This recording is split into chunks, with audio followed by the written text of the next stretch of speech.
শুধু খুনি না, এবং সে বহু হত্যাকারী গণ হত্যাকারী, এটা প্রমাণিত বাংলাদেশের কাছে। এবং এই জন্যই বাংলাদেশের মানুষ 5ই আগস্টে দলমত নির্বিশেষে মাঠে নামে তাকে বাংলাদেশ থেকে বিতাড়িত করেছে। এতে প্রমাণিত হয় যে শেখ হাসিনা অনেকের খুনি গণ হত্যাকারী, তার বিচার বাংলাদেশের মানুষের সামনে হতে হবে এবং ফাঁসিকে কার্যকর করতে হবে। এটাই আমার দাবি। এবং খালেদা মারা যাওয়ার কারণে দেশ না শুধু বাংলাদেশের আশপাশ পৃথিবীর অনেক জায়গায় ক্ষতিগ্রস্ত হয়েছে দেশ। আমরা তো অনেক ক্ষতিগ্রস্ত হয়েছি এবং এই ক্ষতিগ্রস্ত থেকে কীভাবে মোকাবিলা করবো এটা আমরা সামনের দিকে এগিয়ে নিয়ে যাবো।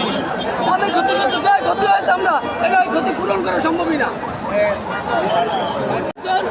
তার মানে কোনো গার্ডিয়ান নাই, সে এখন কি এমন বাবা নাই, মা নাই, সে জেমুরিয়া ভাই নাই, বোন নাই, সে একাই। তাকে আমরা এবং তার শক্তি বাংলাদেশের জনগণই তার এখন আপন, এবং বাংলাদেশের জনগণ সে যতটুকু সবচেয়ে ভালো কাজ করবে।